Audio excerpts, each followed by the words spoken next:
Abre a Bíblia na carta de Paulo aos Colossenses. Começamos hoje a expor essa carta, que é pequena, mas traz muita riqueza para a gente. Hoje pela manhã eu já pude pregar do 1 ao 12. Nessa noite eu vou pregar de novo, mas não do 1 ao 12, vou pregar do 9 ao 12 apenas. Vamos focar nessa perícope. Inclusive, acho que foi 2019 ou 2018, primeira vez que eu estive aqui na igreja, nem sonhava ser pastor, ainda estava no seminário. No culto de oração, foi o texto que eu compartilhei aqui com a igreja. Colossenses 1, do 9 ao 12. Um texto bastante rico, eu gostaria de compartilhar com os irmãos nessa noite, dentro da nossa série Colossenses e suas linhas de amor. Assim nos diz a palavra do Senhor. Por esta razão, também nós, desde o dia em que o ouvimos, não cessamos de orar por vós e de pedir que transbordeis de pleno conhecimento da sua vontade, em toda sabedoria e entendimento espiritual, a fim de viverdes de modo digno do Senhor para o seu inteiro agrado, frutificando em toda boa obra e crescendo no pleno conhecimento de Deus, sendo fortalecidos com todo o poder, segundo a força da sua glória, em toda perseverança e longanimidade, com alegria, dando graças ao Pai, que vos fez idôneos à parte que vos cabe da herança dos santos na luz.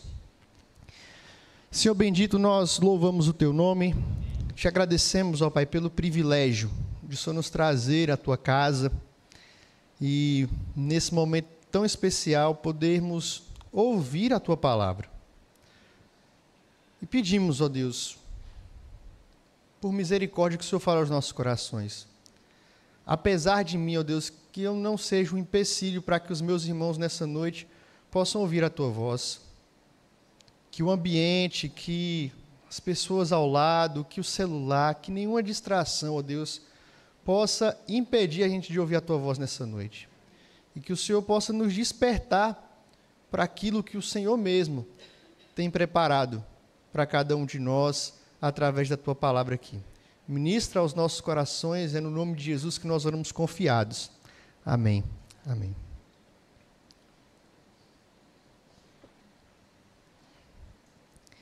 Pelo que você tem orado? Qual é o conteúdo de suas orações? Qual tem sido o conteúdo de suas orações? Alguém já disse que se a gente quer saber se a pessoa tem intimidade com Deus, se ela conhece de Bíblia, sobre a teologia dessa pessoa, observe essa pessoa orando. Isso é verdade. A gente percebeu um pouquinho disso nos Salmos, quando o salmista, em suas orações e na sua poesia, era recheado da Escritura. Ele orava segundo a Escritura. E nós, como oramos? Pelo que nós temos pedido, pelo que nós temos orado.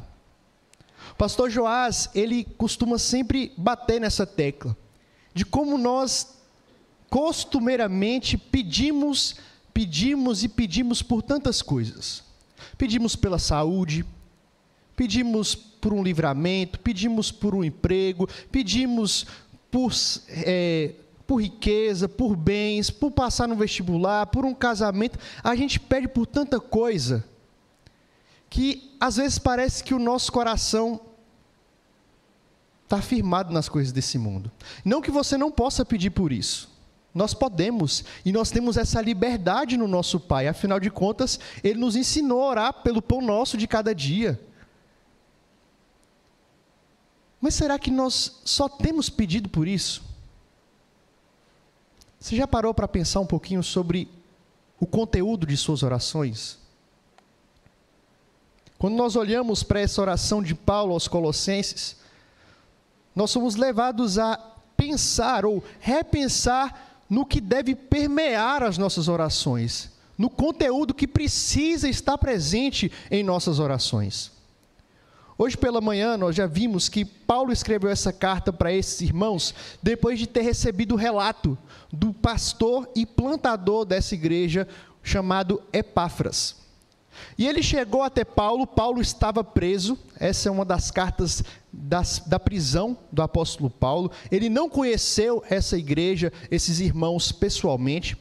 E o relato que chegou até Paulo foi um relato, por um lado, positivo, e a gente viu isso dos versos 3 ao verso 8, quando ele agradece a Deus por ver que aqueles irmãos tinham uma fé genuína, por ver que aqueles irmãos estavam demonstrando amor uns pelos outros, por ver que aqueles irmãos tinham esperança na eternidade, no céu, por saber que o evangelho tinha chegado naquela igreja e estava fazendo a diferença. Então Paulo agradece. Mas Paulo também recebe um relato preocupante de perigos que estavam rondando aquela igreja. Aquela cidade, aquela igreja, constituída por um povo, na sua maioria de origem pagã, estava tentada a voltar ao paganismo daquela região. A imoralidade, a idolatria. E como resposta, falsos mestres estavam começando a disseminar o que é chamado da heresia de Colosso. Uma mistura de falsa filosofia com asceticismo, com um sincretismo judaico, com alguns elementos, os próprios elementos do judaísmo. Muitos vão chamar isso aqui como o princípio do que nós chamamos de gnosticismo, que vai ser mais elaborado no final do primeiro século. E essa heresia, essa falsa filosofia, esse erro, estava entrando dentro da igreja e seduzindo muitos irmãos. E Paulo então vai escrever essa carta alertando esses irmãos com relação a esse erro e eles prestarem atenção. E ele começa reparando isso através dessa oração. Quando nós olhamos para a vida do apóstolo Paulo, a gente percebe que ele foi um homem de intensa vida de oração. Em todas as cartas que ele escreveu, você vai ver uma oração registrada. Ele ora por essas igrejas, ora por esses irmãos, intercede por esses irmãos. Ele foi um exemplo de oração. E pede então por esses irmãos, pede então por essa igreja. E nessa oração, nós somos levados a repensar pelo que nós também devemos orar. E em primeiro lugar, nós percebemos aqui que nós devemos orar por conhecimento. É o que diz aí o versículo 9. Paulo diz que por esta razão, também desde o dia em que ouvimos, não cessamos de orar por vós, de pedir que transbordeis de pleno conhecimento da sua vontade, em toda sabedoria e entendimento espiritual. Paulo começa essa oração pedindo que esses irmãos dessa igreja, eles conhecessem a vontade de Deus. Conhecessem aquilo que Deus queria para a vida daquelas pessoas. E é interessante que não é um conhecimento superficial que Paulo está pedindo para esses irmãos. É o pleno conhecimento, que eles sejam cheios, que eles transbordem do conhecimento de Deus. Meus irmãos, nós precisamos saber o que Deus quer para a nossa vida. Precisamos saber qual é a vontade de Deus. Caso contrário, nós estamos correndo perigo de fazer o que desagrada a Deus. De trilhar caminhos que não agradam o nosso Pai. Conhecer a vontade de Deus é vital para a vida do crente. É vital para a gente fazer aquilo que é certo. Nós vivemos em uma época em que as pessoas só querem sentir. Experiência. Sensação. Mas Paulo fala aqui de conhecimento. Precisamos de conhecimento. Conhecer a vontade de Deus. Buscar o conhecimento da vontade de Deus. E nós sabemos por onde trilhar para conhecer esse conhecimento. De uma forma geral, quando nós olhamos para as Escrituras, nós temos aqui a vontade do Senhor revelada para nós.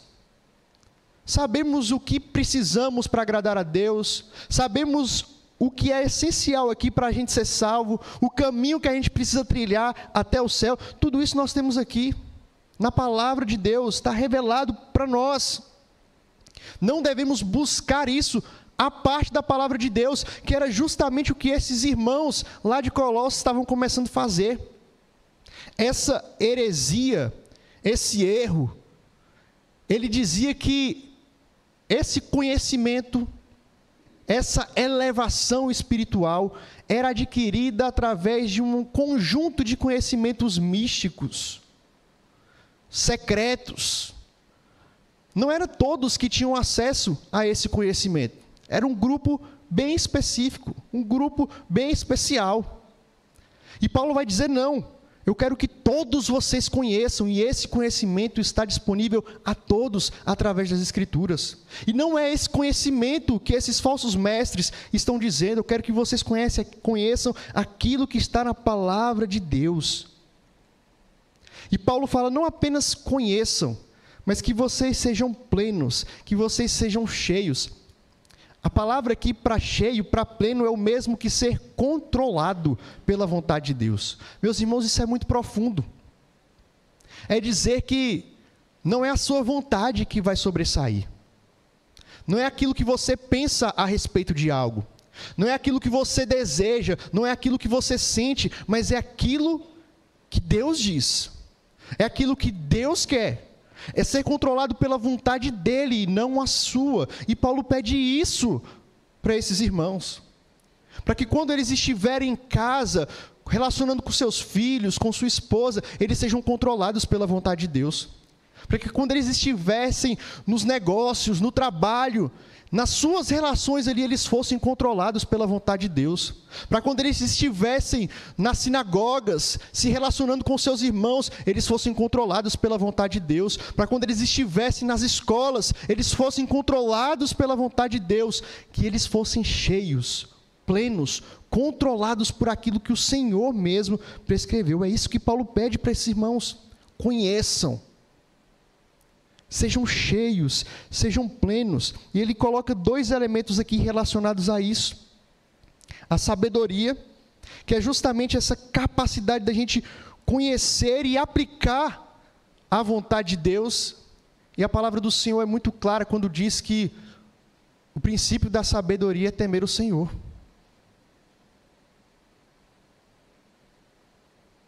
Para o mundo, essa sabedoria não é sabedoria de verdade. Isso que nós fazemos, consultar o Senhor, consultar a sua palavra, viver à luz da Escritura, isso para o mundo é loucura. Mas Deus também diz o mesmo da sabedoria desse mundo. Que a sabedoria desse mundo é loucura para Deus. A pretensa sabedoria desse mundo, arrotada pelos filósofos, pelos cientistas, pelos sábios, pelos influencers, é loucura para Deus. Paulo pede para que esses irmãos tenham a sabedoria do alto, o conhecimento que vem do alto, mas não apenas conhecimento.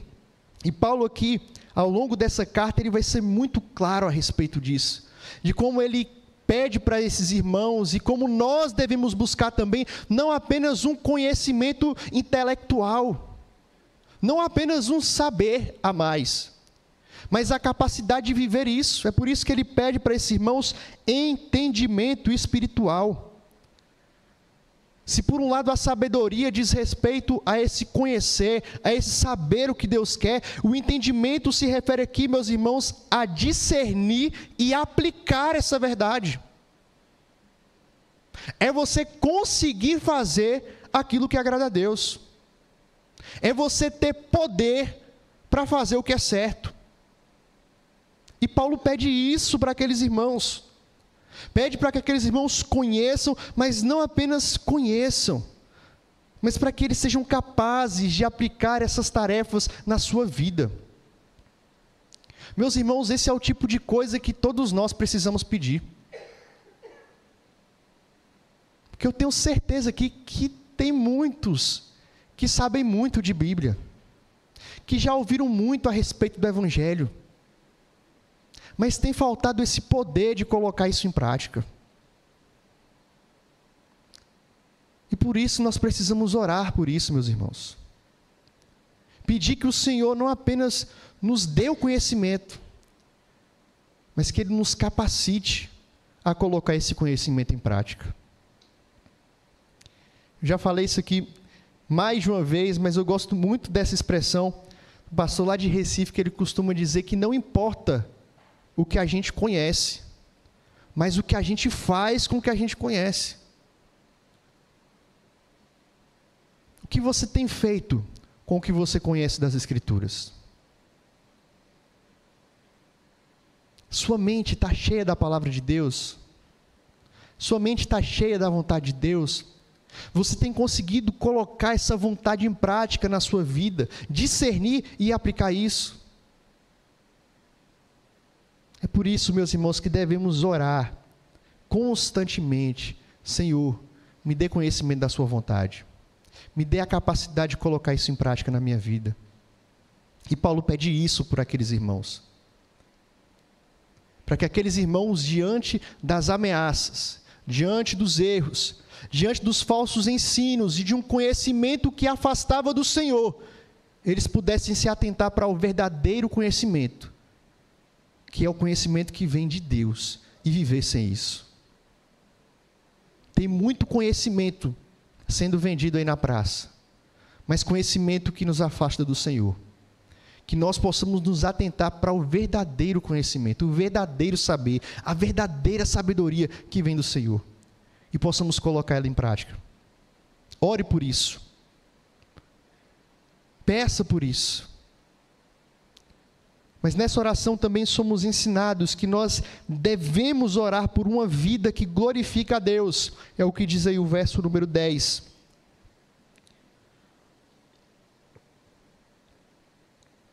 Aquilo que conhecemos da palavra, aquilo que conhecemos do Evangelho, deve nos levar a uma prática, a uma ação, a atitudes. Viver de modo digno de Deus, é isso que Paulo pede para aqueles irmãos. E, meus irmãos, viver dessa forma é o mesmo que imitar Jesus.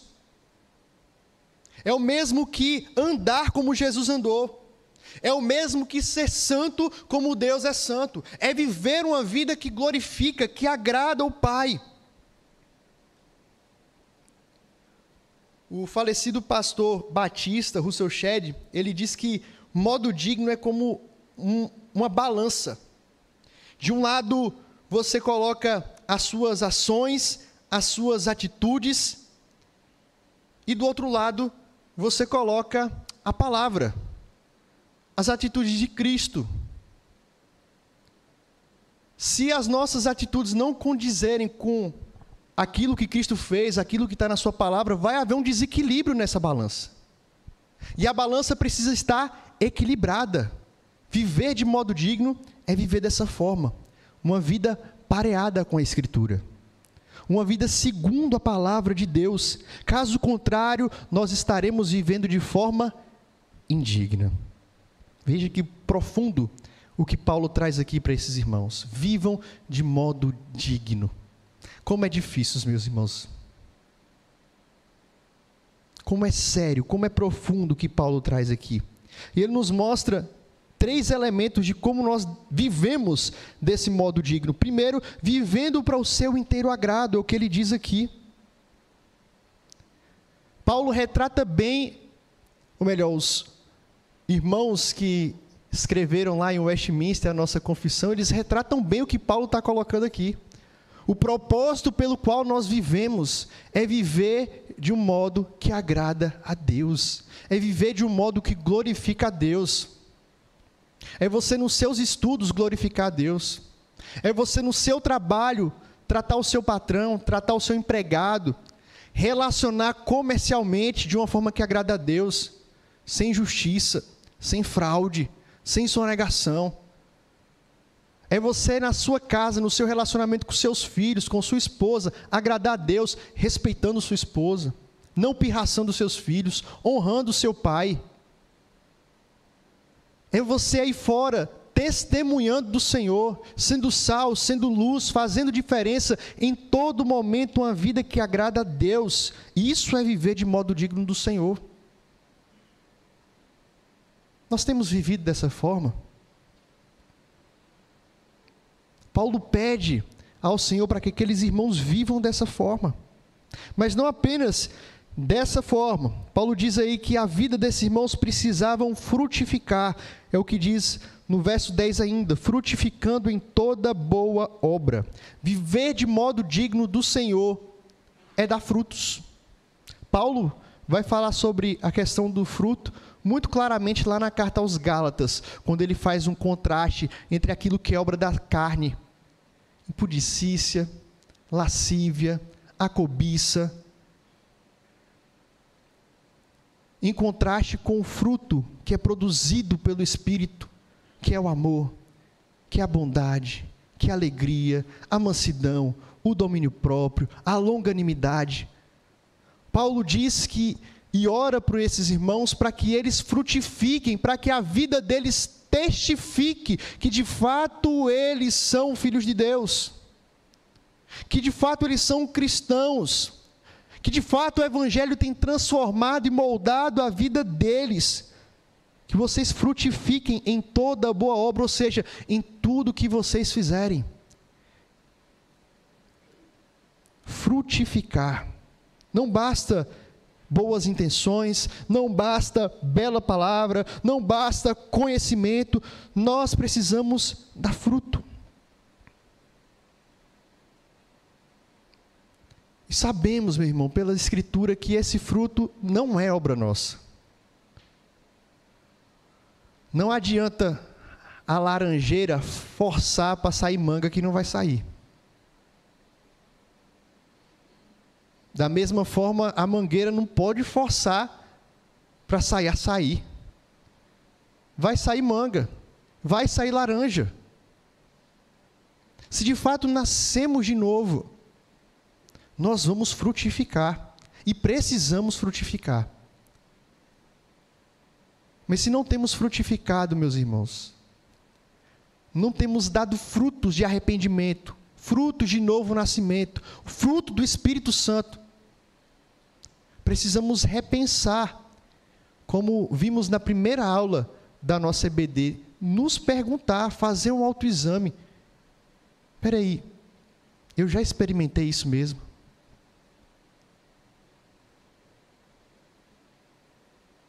Eu sou crente mesmo? Eu sou filho de Deus mesmo? Eu nasci de novo mesmo? Porque nós precisamos dar frutos, querido. E Paulo pede isso para que esses irmãos pudessem frutificar. Mas ele termina aqui ainda mostrando que viver de modo digno, além de ter uma vida que glorifica a Deus, além de ter uma vida que frutifica, é uma vida que cresce no pleno conhecimento de Deus. Ele fala novamente de conhecimento aqui. E essa parte do conhecimento aqui não é um conhecimento teórico apenas. É um conhecimento experiencial. É alguém que sabe da teoria, mas já viveu a prática. Eu não sou o melhor exemplo não, mas de vez em quando eu vou na academia e treino com a personal irmã aqui da igreja, ela passa a teoria de como é que é o exercício. E eu entendo, vejo a teoria. E depois eu vou e faço a prática. E esse conhecimento que eu adquiri, vendo ela fazer na teoria, eu agora começo a experimentar esse conhecimento. É disso que Paulo está falando. E é isso que Paulo pede para esses irmãos, para que esse conhecimento de Deus, da vontade de Deus, da sua palavra, possa ser experimentado por esses irmãos, que vocês cresçam nesse pleno conhecimento. Experimentem, provem e vejam o quanto o Senhor é bom. Provem, vejam o quanto a palavra de Deus é maravilhosa. Prove, experimente das promessas do Senhor. Prove e experimente do amor do Senhor, da sua graça, da sua soberania, do seu cuidado, do seu jugo leve, do seu fardo suave. Prove disso. Paulo ora para que esses irmãos experimentem isso. Precisamos orar, meus irmãos, para que vivamos vidas que glorifiquem o Senhor. Vidas dignas do Senhor, vidas vividas para o inteiro agrado do nosso Deus, que experimente da palavra na prática, que frutifique em toda boa obra, que testifique que de fato somos filhos de Deus. Mas Paulo nos mostra aqui que nós também devemos orar por capacitação, porque nós precisamos do poder que vem do alto, é o que nós vemos aqui no verso 11. Paulo ora para que esses irmãos sejam fortalecidos com todo o poder. E esse poder aqui, a palavra, para poder aqui, é a mesma palavra que dá origem à palavra dinamite. É um poder capaz de explodir qualquer coisa. É o poder extraordinário do nosso Deus. O Deus que do nada criou todas as coisas. O Deus que faz a estéril ter filhos. O Deus que faz o morto ressuscitar.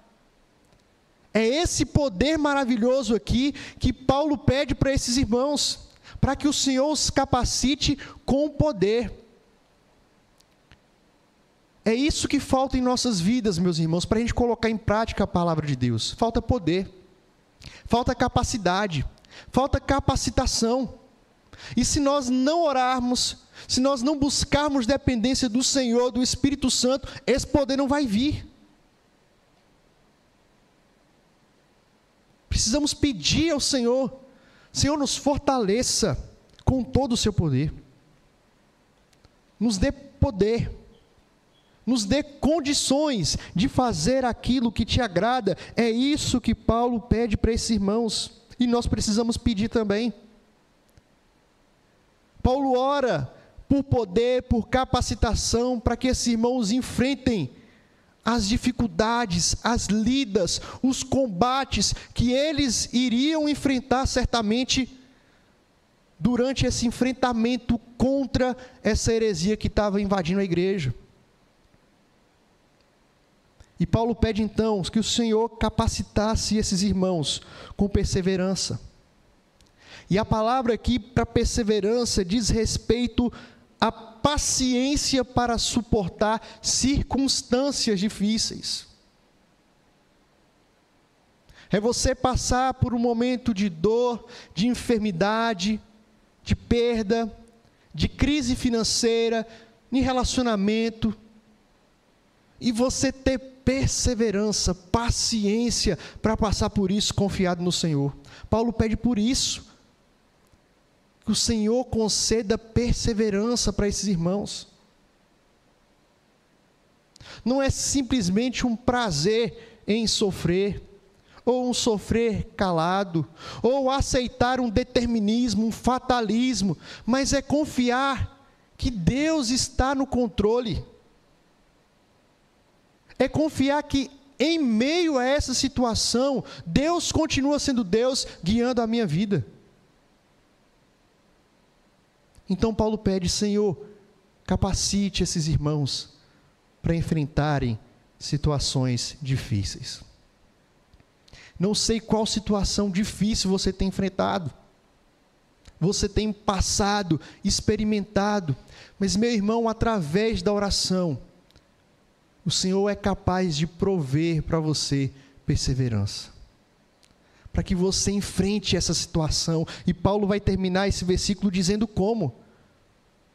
Porque a gente passa por provação, se a provação vier, se a dificuldade vier, você não vai dizer, não quero não, não tem como, a gente vai enfrentar.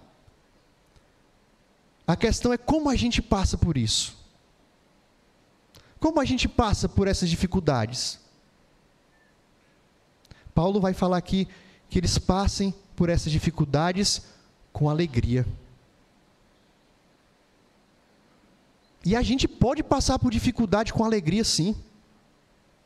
Sem murmuração, sem reclamar, sem lamento.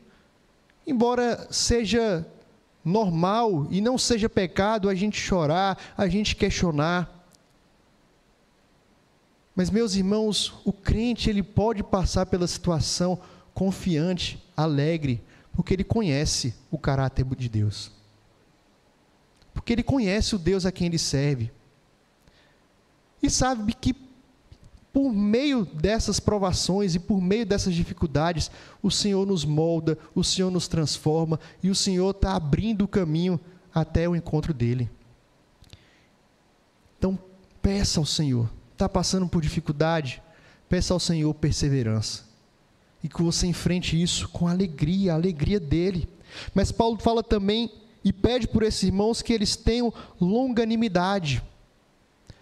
Se a perseverança é para lidar com situações difíceis, a longanimidade aqui é para lidar com pessoas difíceis. E todos nós aqui lidamos com pessoas difíceis. Pessoas que a gente olha assim, vixe, vem fulano. Mas nós precisamos nos relacionar com essas pessoas. Devemos amar essas pessoas. A palavra de Deus é clara quanto a isso. E é através da oração que nós somos capacitados a lidar com essas pessoas.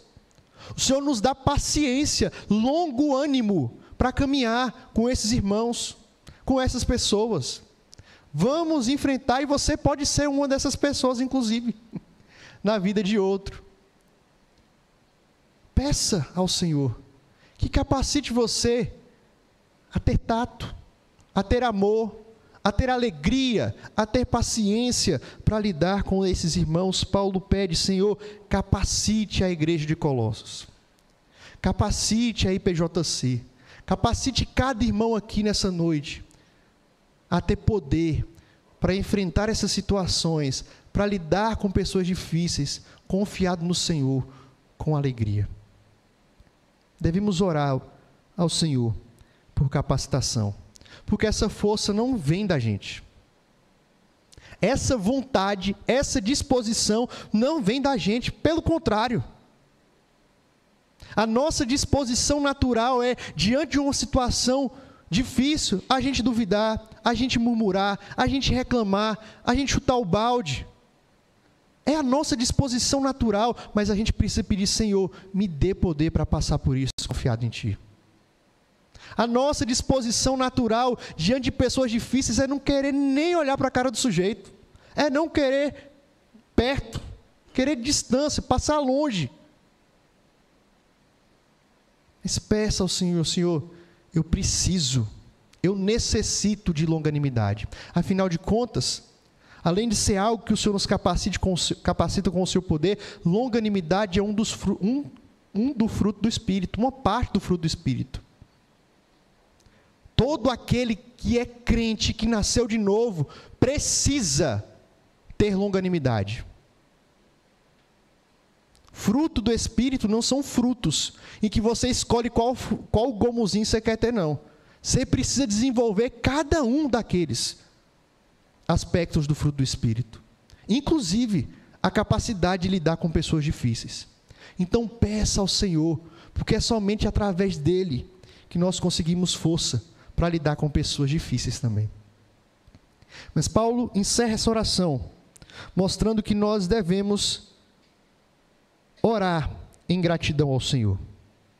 É isso que ele diz aí: dando graças ao Pai, que vos fez idôneos à parte que vos cabe da herança dos santos na luz. Paulo, ele já tinha agradecido na sua carta, no início, lá no verso 3, por aquilo que Deus estava fazendo através da vida daqueles irmãos, como eles estavam demonstrando crescer no Evangelho, na fé, no amor e na esperança. Mais uma vez aqui, Paulo agradece a Deus por aquilo que Deus fez através daqueles irmãos. E olhando para a situação daqueles irmãos, muitos poderiam até se questionar: o que é que nós vamos agradecer a Deus? A cidade de Colossos era uma cidade que já tinha no passado sido rica, mas no contexto aqui em que Paulo escreve, era uma cidade que estava vivendo uma crise financeira. Muita gente pobre na igreja de Colossos. Era uma igreja em que o erro estava batendo na porta e muitos estavam se desviando da verdade, do evangelho de verdade. Estavam enveredando por outros caminhos. Como assim agradecer por esses irmãos? Como assim agradecer por essa situação? Talvez você sinta dificuldade também de agradecer a Deus hoje, por aquilo que você tem, por aquilo que Ele tem te dado, pela situação que você tem vivido. talvez, assim como os colossos, o seu contexto de vida não tem sido tão favorável assim. Como eu posso agradecer a Deus se a vida não tem sorrido para mim? Como agradecer a Deus se as circunstâncias não são favoráveis? Mas Paulo agradece, nos mostra que nós temos muito que agradecer a Deus. E ele nos mostra o maior motivo para isso. Porque ele vos fez idôneos à parte que vos cabe da herança dos santos na luz. Paulo fala de uma herança que esses irmãos de Colossos têm. Uma herança muito maior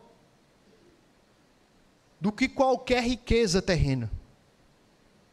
Ele agradece ao Senhor porque esses irmãos, eles fazem parte do reino do Filho do seu amor. Ele vai descrever isso depois, no verso 14, no verso 13. Mas aqui ele já dá o vislumbre do que o Senhor havia conquistado para esses irmãos, havia conquistado para essa igreja, havia conquistado para cada um de nós, crente. Em Cristo Jesus nós somos co-herdeiros da herança dos céus. Nós temos parte da herança eterna.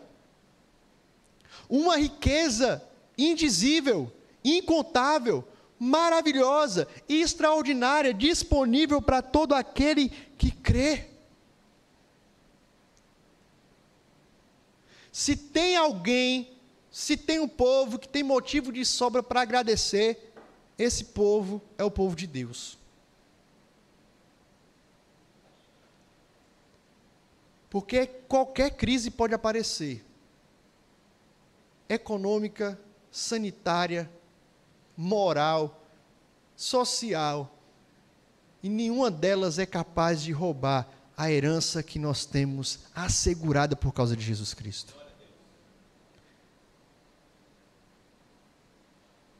E nós podemos olhar para a palavra, olhar para os céus e agradecer.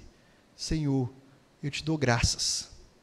Eu agradeço ao Senhor, porque em meio a essa dificuldade, em meio às provações, em meio às lutas, em meio aos dissabores dessa vida, eu sou herdeiro do Senhor. Eu tenho essa herança garantida, não por minha causa, mas por causa daquilo que Ele fez por mim. Portanto, meu irmão, nas suas orações, não deixe de agradecer. Não existe motivo maior para agradecer do que esse. Aquilo que Jesus Cristo fez e conquistou por você. Agradeça a cada dia. Agradeça porque Ele te libertou, porque Ele te salvou, porque Ele morreu no seu lugar. Agradeça, seja grato ao Senhor. Nunca se esqueça em suas orações. Pelo que você tem orado? Qual tem sido o conteúdo de suas orações? Meu querido, que você possa orar ao Senhor, uma oração sincera, mesmo. Senhor, eu quero te conhecer. Talvez você aqui nessa noite só conheça de ouvir falar, como foi o caso de Jó, que ele testificou isso. Eu conhecia mesmo o Senhor, mas só de ouvir. Mas agora, Senhor, meus olhos te veem, eu te contemplo, eu sei quem o Senhor é, eu experimentei desse conhecimento. Peça isso ao Senhor nessa noite. Senhor, eu não quero conhecer apenas do que eu ouvi nessa noite, não. Eu quero te conhecer mais. Eu quero ser conhecido pelo Senhor. Eu quero ser achado pelo Senhor. Eu quero conhecer cada vez mais de Ti, e a minha mente, o meu coração, ser cheio do Teu conhecimento, de tal forma, que eu viva à luz dessa verdade.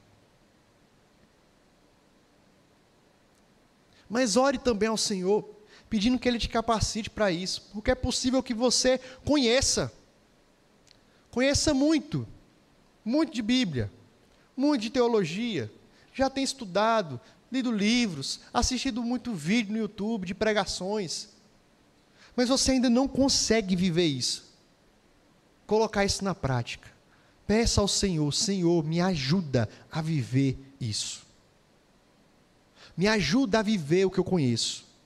Me ajuda a viver o que eu ouço. Me ajuda a viver o que eu prego. Me ajuda a viver o que eu canto. Me ajuda a viver o que eu tenho escutado. Senhor, me ajuda a viver uma vida digna do Senhor. Uma vida que agrada o Senhor. Frutificando em toda boa obra. Experimentando desse conhecimento. Senhor, me ajuda. Peça isso ao Senhor. Peça ao Senhor poder. Porque você só vai conseguir isso com o poder que vem do alto. E esse poder está disponível, meu irmão. Esse poder não é apenas para um grupo seleto, como aqueles hereges anunciavam lá, não. Esse poder não está disponível somente para líderes, para pastores, para uma denominação específica. Esse poder está disponível para todo aquele que crê e clama o nome do Senhor. Por isso, clame, querido. Clame por poder na sua vida. Poder que vem do alto, para que você coloque em prática tudo isso. Mas nunca se esqueça de agradecer o motivo de tudo isso ser possível. De agradecer pelo fato de Deus ter dado o seu único filho.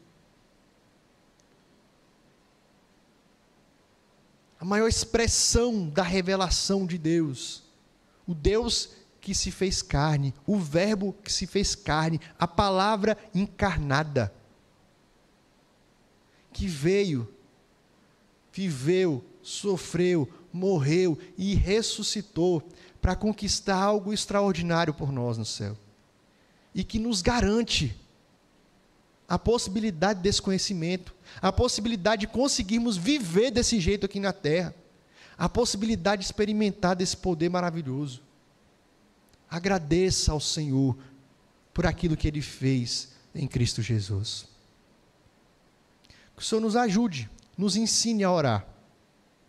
Orar de uma forma que agrada a Deus, orar de uma forma a sermos capacitados pelo Espírito Santo a colocar em prática aquilo que Ele mesmo tem nos deixado.